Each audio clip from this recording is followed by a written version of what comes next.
Morning, everybody. Good morning. It's nice to see you on this fall-like morning in what is, I just learned, the happiest state in the next second happiest state in the Union. Yeah. Oh, that's fantastic. Yeah, that's good news. I appreciate the opportunity to be with you today again and to be with you in your transitional time, in your interim time. Last time I was here, it was before you began your interim, and now you are officially in that time. And when I was here before, I talked about with the group that met afterwards, an interim is usually divided into two phases. So there's the transitional phase when you're saying goodbye and you're reassessing, reevaluating who you are and where you are and reconnecting with your history and those sorts of things. That's the transitional time. And that's followed by the search time. So you don't search until you transition. But once you transition, then you go all in the search. And so it was a thrill to be here with you at that time and now to be back with you at what I think is one of the most exciting times in the life of a church, when a church is in transition. It is a time of adventure, though admittedly it feels just a little bit like when you're standing in line at a daunting roller coaster at an amusement park. They intentionally build the queue so that you stand there and watch people going way up high and listen to them screaming over and over and over again, just to get all those mixed emotions going inside of you. And in my experience, they succeed wonderfully at doing that. Your palms are sweating and your heart's racing and those sorts of things sort of happens. But it is that sort of an adventure, time. I'm going to be real careful not to step on this. I don't want to go boom. Yeah. So I love so many stories that come out of interim times. One of my favorite stories is about the little country church down south many, many decades ago, who their pastor had moved on to another place to serve, and they were past the transition period, and they were getting ready to do their search. And they looked at several different candidates, and as they narrowed it down, they decided primarily on a candidate, because you always go for just one at a time. They decided on a candidate that was about 3 counties over. And so they got together one Sunday for the search committee to go hear him preach, because that's what Baptist churches do. And they got in the church van and drove over there, which was a terrible mistake, because as soon as they pulled in, everybody knew there was a search committee there. And they walked in, and he preached one fantastic sermon. I mean, there were amens all over the house. It was fantastic. It was super.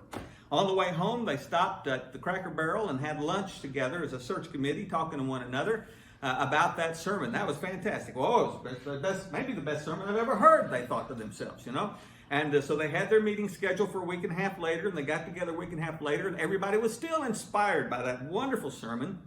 And so the search committee decided that they would indeed investigate calling this young man. So they began references and background checks and all the things you do when you're looking for a new pastor. So it was about 3 weeks later, they got back together and said, yep, this is the guy. This is the guy we need to talk to. We need to invite him. And you know what Baptist churches call it, right?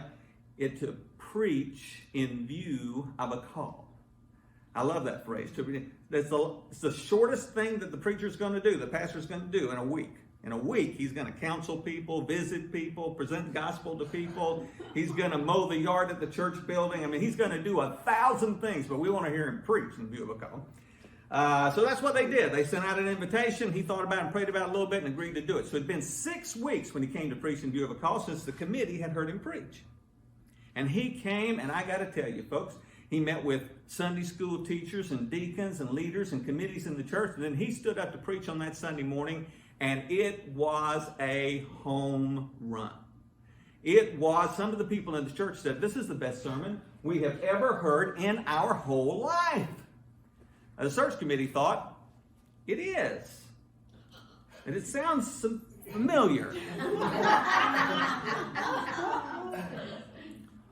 And indeed it was familiar. But they thought to themselves, you know what? He preached it when we were there, and he knew that we loved that sermon and thought it was just great. So that's probably why he preached it here in view of a call.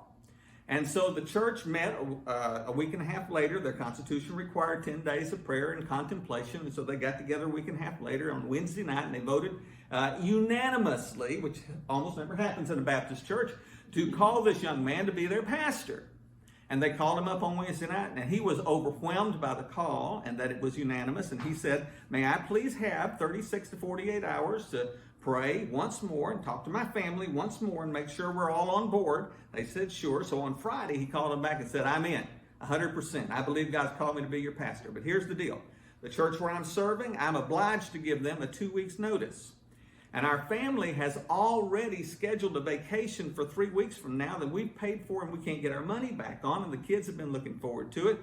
So I think I really need to do that. And then, of course, we got to move. And that's going to take us a little while to do. So I can't come like in 2 weeks. It's going to be a month before I can come. And they said, that's fine. That gives us time to get ready for you to come.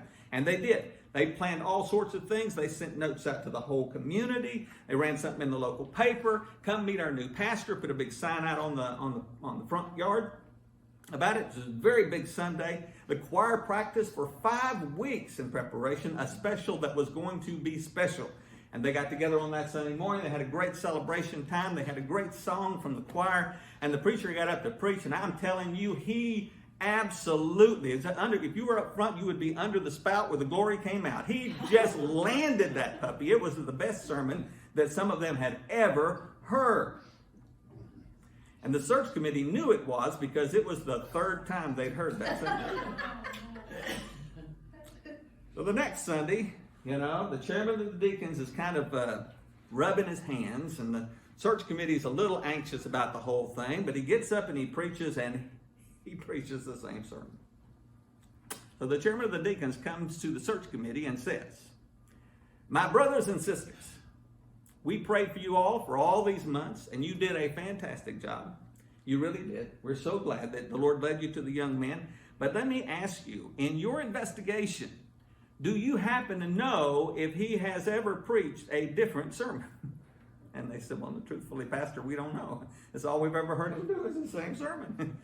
And they said, well, let's pray this week, and we'll see how things work out next week, and somebody might need to talk to the boy. And next Sunday came, 3rd Sunday at the church, plus the call, plus the visit from the committee, and he delivered the same sermon.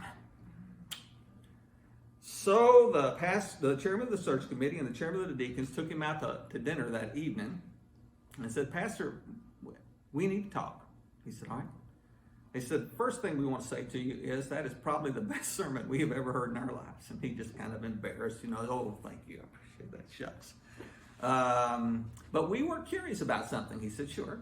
They said, do you know another sermon? And he said, oh my goodness, you've seen my resume. I went to New Orleans Baptist Theological Seminary, and you know that I pastored 2 other churches before I went to the church where you called me from. Sure, I know lots of other sermons. And so they looked at each other and said, could we ask you one more question? He said, absolutely, fire away. When do you think we might hear another one of those sermons? He said, oh, I see, yeah.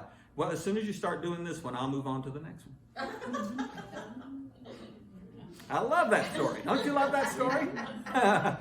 I certainly hope and pray you don't end up with that guy as your pastor, But I wanted to share that story because this week when Rob and I exchanged emails about today, he asked me, what are you going to be speaking on? And I told him a title, and he said, what text? And I told him a text, and he said, I need to let you know something. I said, okay, fine. He said, your buddy, Mark Dooley, was here 4 weeks ago. I said, yeah. He said, he preached the same text. So I thought about it and prayed about it a little bit. And that story came to mind.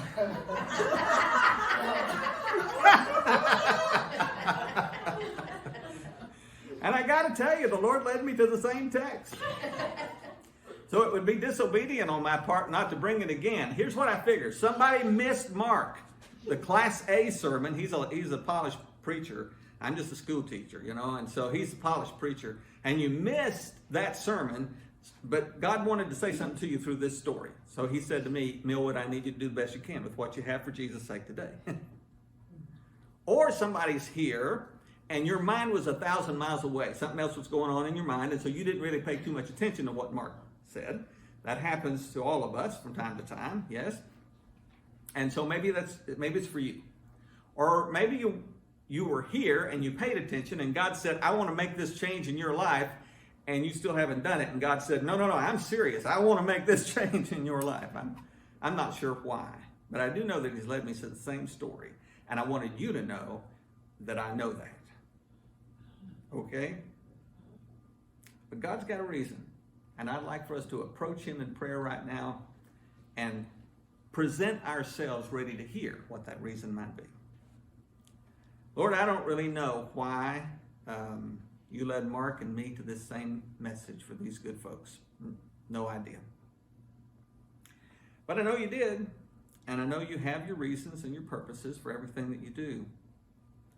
And so together we agree as a congregation, a gathered group of people in your presence, we agree that we want to hear what you have to say. And so, Spirit of the Most High God, as you inspired Jesus when he told this story, as you inspired Matthew when he wrote this story, as you've inspired the teaching and the telling of this story throughout the age of the church age, would you do the same in us, around us, and through us today? Would you speak, Lord? For we who are your servants are listening. This is our prayer in Christ, and all God's people said, Amen. Amen and amen. It is, as I said, really good to be with you in this on this Sunday and in this season in the life of your church.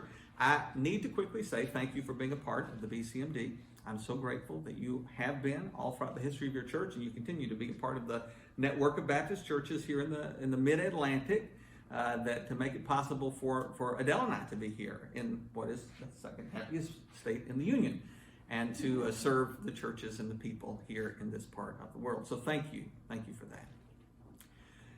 I am a Christ follower, and I am a Christmas crazy Christ follower. I love Christmas. All things Christmas. Our house is decorated for Christmas today.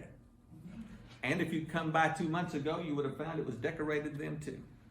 We have little Christmas trees up all over the place, including a 4-foot one that we keep in our bedroom, lit up every day, all evening, all year long.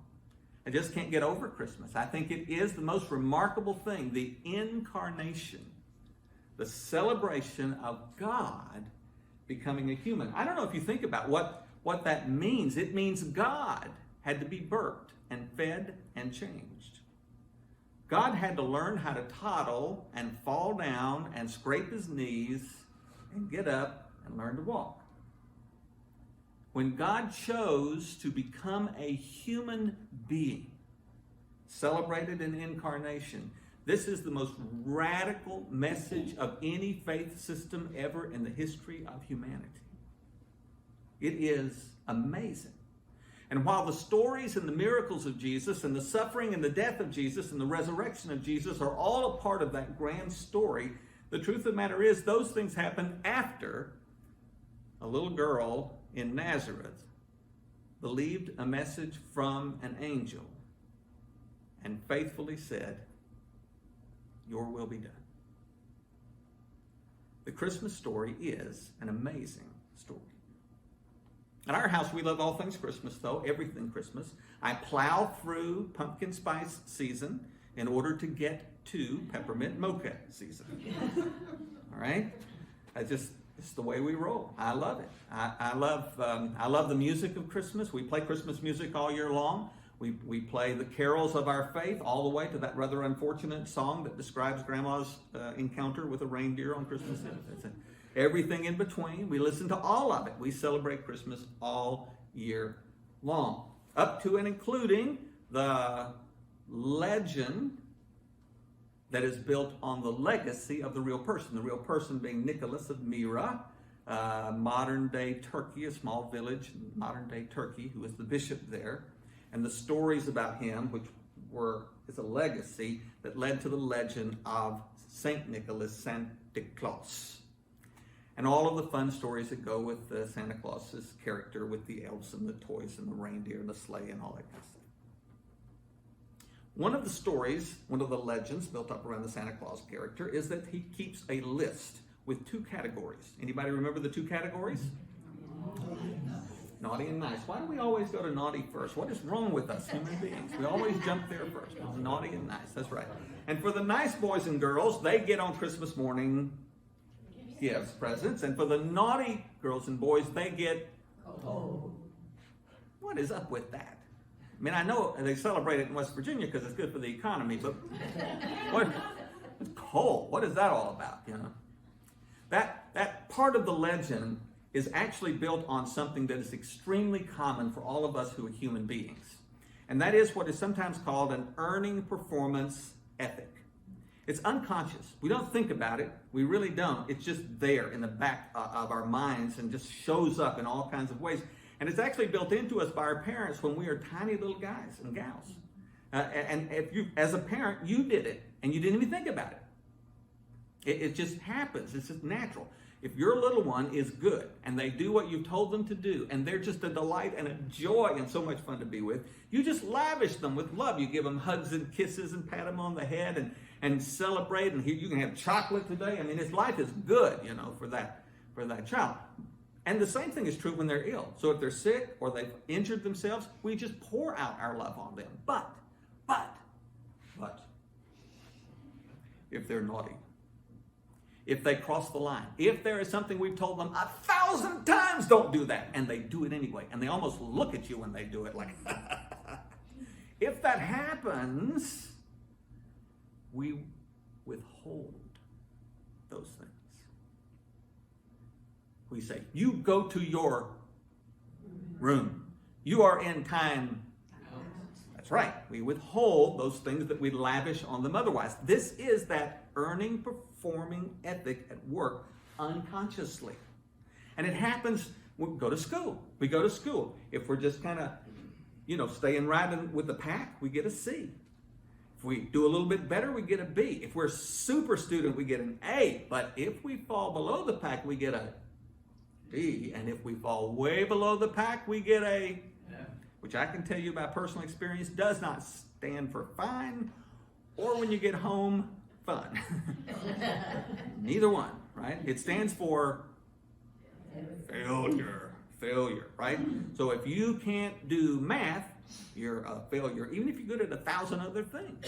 It's just the way school's set up. It's built on this earning performance ethic. There was a character on television many years ago who used to say, second place is just the first loser.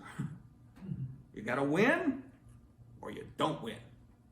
In sports, we do the same thing. If we're playing sports, we're seeing the ball well and hitting the ball well, we're catching the ball well, we're shooting the ball well, the coach will put us in.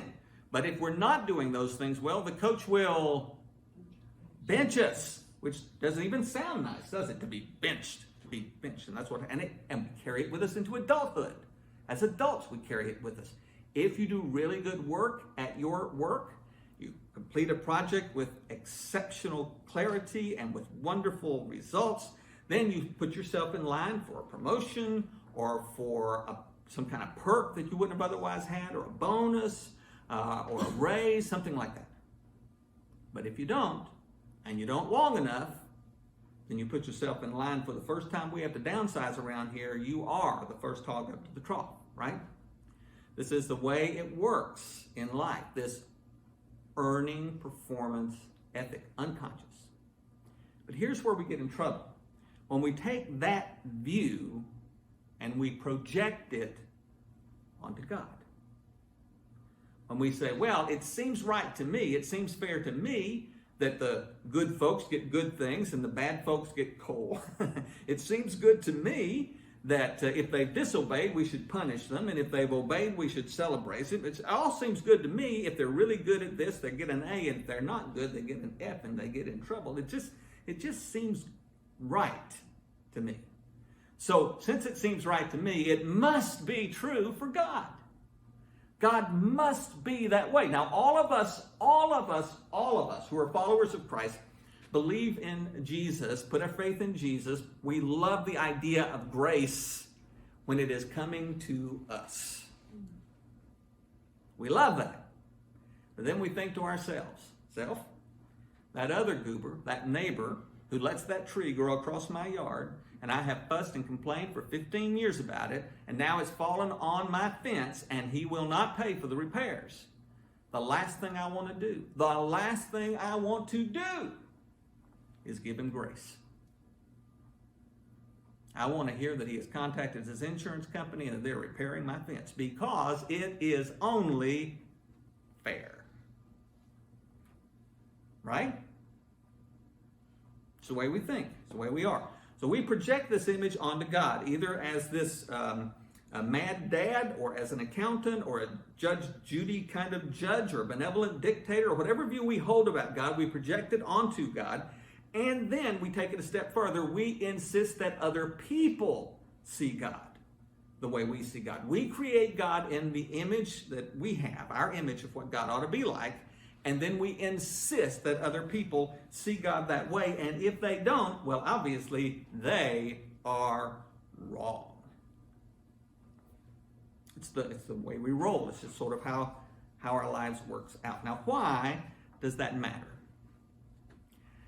There was in the early 1900s and mid-1900s a prolific Christian author and pastor who served in North America, in Canada, and in the United States, whose name was A.W. Tozer. And in one of his outstanding books, many that he wrote, in one of his books, he made this comment: what comes into our mind when we think about God is the most important thing about us. Think about that. What comes into our mind when we think about God is the most important thing about it. Now here's what Dr. Tozer was saying. He was saying it is a predictor.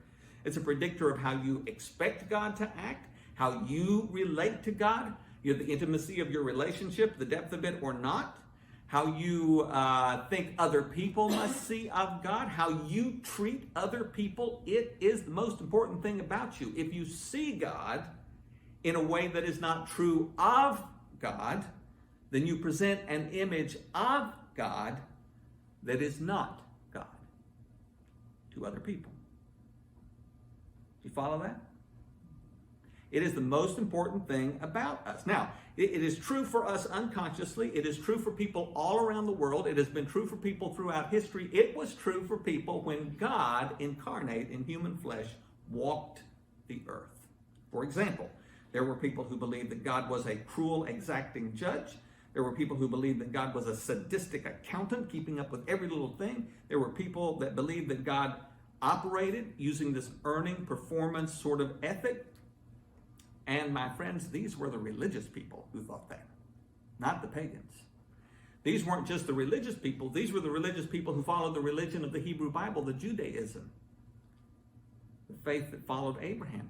It was those people. The leaders of those people believed these things about God. So when we come to the stories of Jesus, who is, by the way, the fullest revelation of God, when we come to the stories of Jesus, the things that he says, the stories that he tells, the actions that he takes, often, you can almost hear the subtext that goes something like this.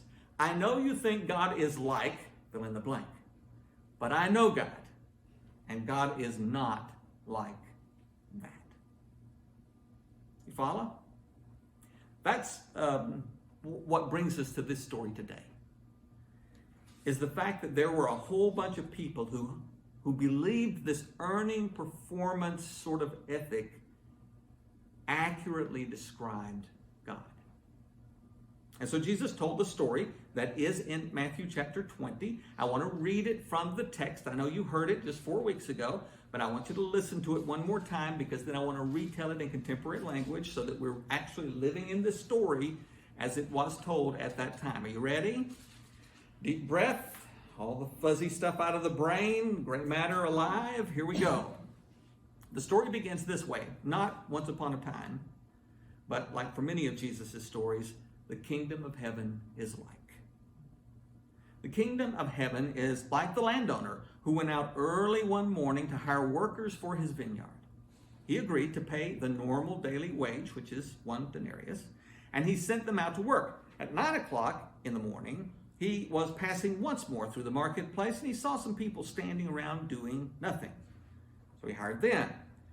And he said to them, I will pay you whatever is right at the end of the day.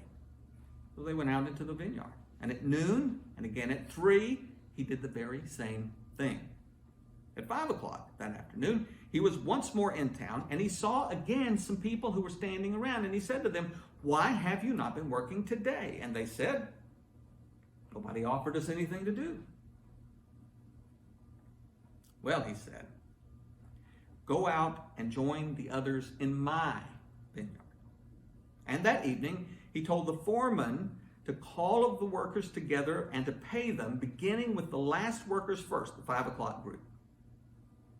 When those who were hired at 5 o'clock were paid, each one received a full day's wage, 1 denarius. And when those hired first came to get their pay, they naturally assumed that they would receive more.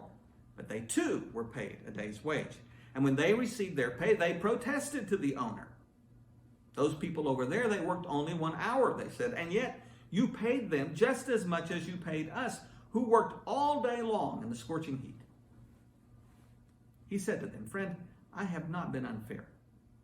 Did you or did you not agree to work all day for the usual daily wage? Then take your money and go. For I wanted to pay this last worker the same as I paid you. Is it against the law for me to do what I want to do with my money? Should you be jealous because I'm kind to others?" This is the word of the Lord. Thanks be to God. So let's put the story in contemporary language, shall we? In their world, unemployment was rampant.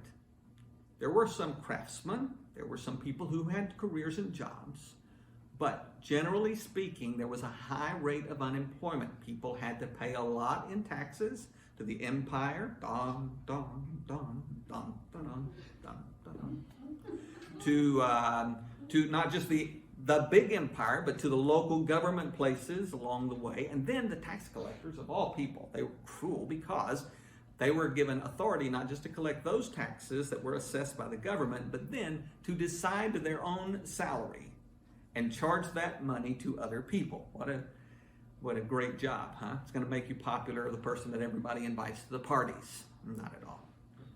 Matthew was such a person who writes this story, which I think is kind of a wonderful aspect of Matthew, that he accounted for so many of Jesus' stories that Mark didn't tell, because he was such a detailed guy. He journaled. He said, "Oh, it's a great story." And he wrote it down, you know? And so it was collected into Matthew's gospel. In this story, there were then, as there are in our world today, a number of people who were day laborers. You familiar with the concept? So here's how the story might be told today. The kingdom of heaven is like a landowner over in Frederick County who early one morning went down into Frederick City and stopped along the way at the local Lowe's, where he found some people who were standing around looking for work. He had plenty of room in the back of his F-150 pickup truck, so he rolled down the windows and said to them, "You guys looking for work?" And several of them said, "Yeah." He said, "Hop in the back of the truck. The grapes are in, and it's time for them to bring them in." Now, he owned a vineyard, which means he had some employees. We know later in the story he had a foreman. That would have been true for other employees, but he knew what grape people know, that when the grapes are ready to come in, they've got to come off the vines now. You don't want the weather to change. You don't want them to get too sweet. You don't want them to get some kind of mold on them. They've got to come off the vines now. And so he had to go out and get day laborers to work. And first thing in the morning, as the sun's coming up, 6 a.m. or so, he gets these day laborers in the back of his truck and he takes them in and turns them loose. At 9 o'clock, he's back in town and he's thinking to himself as he drives into town, you know, that's a lot of grapes, not enough people. I need to find some more people. And so this time he goes to the Home Depot and he pulls in and he finds some people standing around and he rolls down the window and says, "Who's looking for work?" And several of them say yes. And he says, "Jump in the back of the truck. I promise I will pay you fair for coming with me now at 9 o'clock. So they jumped in the back of the truck and off they went to work. 12 o'clock and then 3 o'clock and then 5 o'clock, which means either he was monitoring what was going on in the field and very concerned about the pace of things, or he had a to-do list that was way too long to get to a to-done list. But either way, he made 3 more trips back into town at 12, at 3, and at 5. And every time he went to a different place where he found some other workers and he asked them to come and work, up to and including the last time at 5 o'clock when he went to the parking lot of the Kmart, which nobody goes to anymore, and not at all surprised he found some people who were sitting there looking for work and says, "How come you all haven't worked?" And they said, "Well, nobody's pulled in this parking lot all day long." And he said to them, "First, let me tell you, go to the Lowe's or the Home Depot tomorrow. And secondly, get in the truck and come out to the field. I got to get some grapes in." And so off they went. And for the rest of the day, those folks worked. So people had worked early in the morning, 6 o'clock, 9 o'clock, 12 o'clock, 3 o'clock, and 5 o'clock. Hour and a half, that last group worked. And they get ready for their payment, and he gets the foreman out and lights up the torches, and he says to the foreman, "Now I want you to pay everybody, and I want you to start with the folks that came at 5 o'clock, and then we'll go to the 3s, the 12s, the 9s, and the early morning folks. But listen, I want you to pay them all the same thing." He said, "What?" "Yep, I know. It doesn't seem right, but give them all a day's wage, every one of them." "Okay, boss." And so the 5 o'clock group's lining up, and he reaches in the pocket and he gives every one of them a denarius, 1 full day's pay. Now, how do you think those people felt about that? Huh? Yeah, it's okay. I'm a teacher, not a preacher. You can talk back to me. They felt fantastic. Do what? The happiest workers in the world. The happiest workers in the world. Woo! 5. Look at this. Just an hour and a half, and we got a full day's pay. I mean, they were dancing an Irish jig. They were clapping each other on the back. They could not have been happier. But what that means is, as they walked away, word started to go in that line, right? It kind of passed down the, grapevine. Wonk, wonk, wonk. All the way back, So the 3 o'clock group and the 12 o'clock group and the 9 o'clock group and the 6 o'clock group, they all began to kind of expect things might be a little bit different for them. 3 o'clock group gets their 1 day's pay. Well, it's the same as the 5 o'clock group, but you know what? We didn't work but 3 hours, 3.5 hours. This is actually pretty good. So they take their money and go. And then the 12 o'clock group, but when it gets finally to the 6 o'clock group, by this point in the day, they've been standing in line for a while, and they've unionized. They got a spokesperson for the union, the whole bit, So they get up there and they get their pay. 1 day's pay for 1 day's work. Now I should put a time out here and say, these day laborers are not used to getting what they're told they're going to get. What they're used to getting is shortchanged. What they're used to getting is cheated. What they're used to getting is, "Well, I know I told you I'd give you a full day's pay, but you guys took 2 hours for lunch. I saw some of you take a nap out there under that one shade tree. Nope, I'm not going to pay you for that time." That's what they're used to getting. But what they get is 1 full day's pay for the day's work. So the union rep goes to talk to not the foreman, but the owner. He bypasses management and goes straight to the CEO. And he says to the CEO, "You know those guys over there, you see them slapping each other on the back? That's because they worked about an hour and a half and you gave them a full day's pay. And my guys worked all day long and you gave them a full day's pay. That's not right." The owner is stunned by the conversation. So he goes back in his mind. He says, "This morning when we got together, and you didn't have any work to do. That's true. And I asked you if you wanted to work today, and I told you I'd pay you a fair pay, 1 day's pay, if you get in the truck and come to work for me. And your guys got in the truck and came to work for me. That's true. And they worked all day, and they got all day's pay, just like I told them. That's right. So it's my money, and I gave it to you, and it's now your money, and is it illegal? Well, no.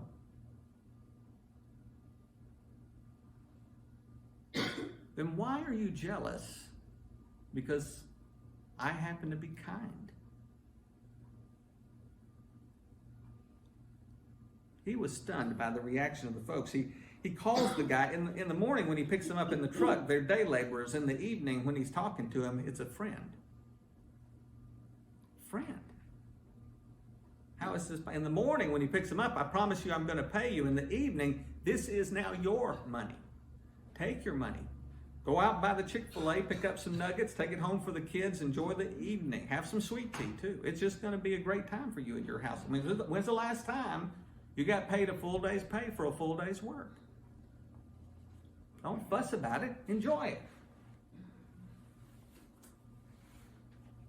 I love this story because it tells us something about God that is not what we tend to think about God.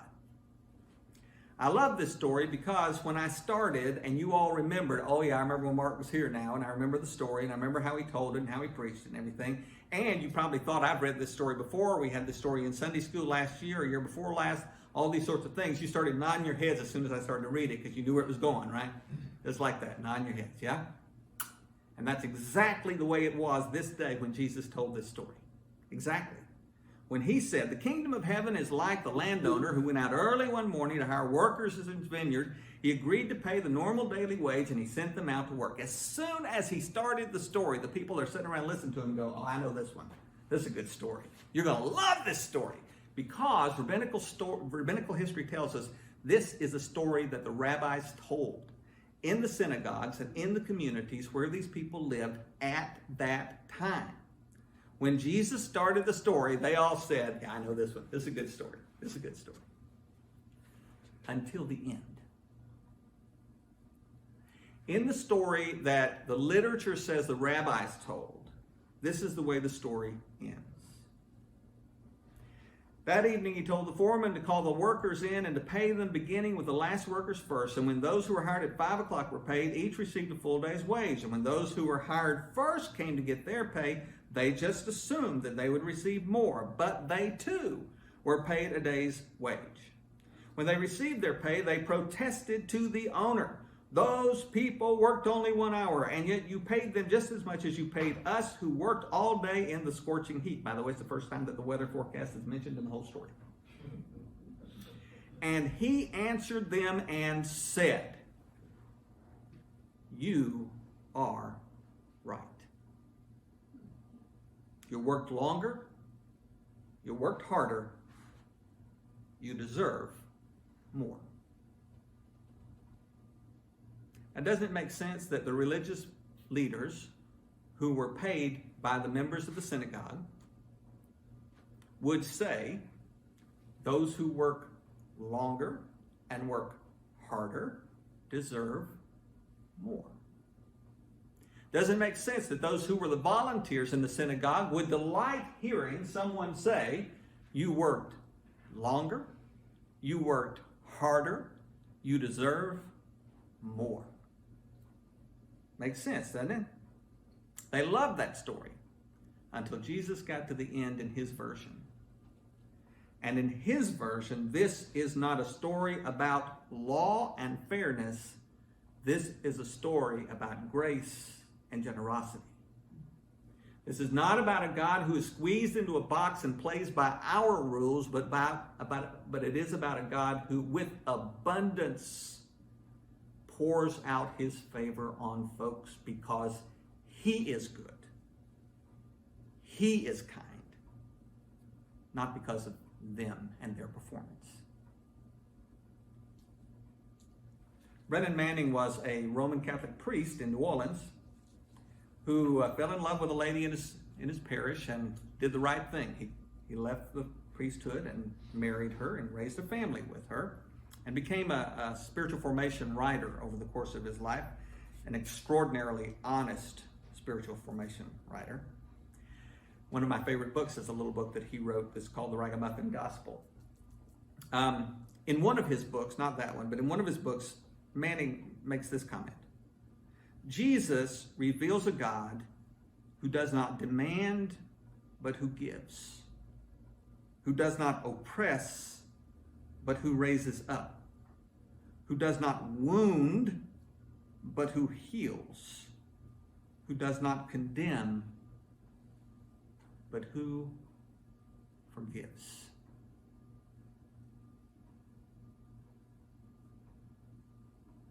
Our desire for fairness struggles with this God, the God of Jesus. I don't want you to think that I don't think sin in our lives means nothing. That word sin, is that old Bible word that means to come up short. And it is common for every human being who's ever lived, including all of us in the room right now. We come up short. Right? So it's God's glory, the revealing of God. We come up short of that constantly, always, all day. Most of us have done it this morning, at least once. I don't want you to think that doesn't mean something. It does, because it cost the incarnate God his physical human life. It means something. But it doesn't mean that God is not good and generous and kind. He is.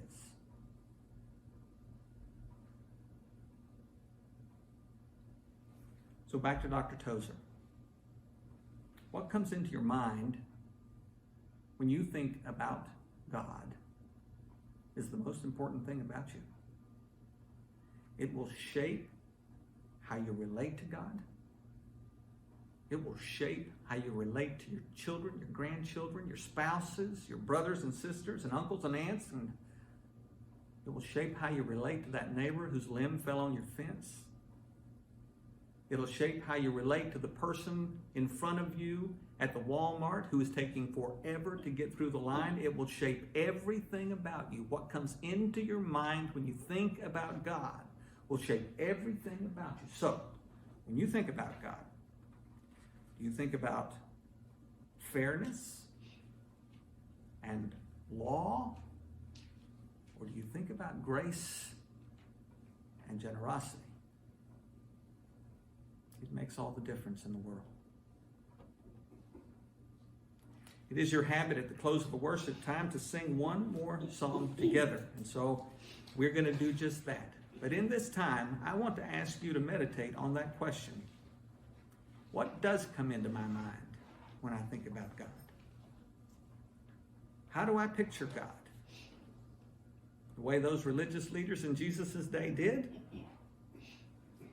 Or the way Jesus did? Let's sing.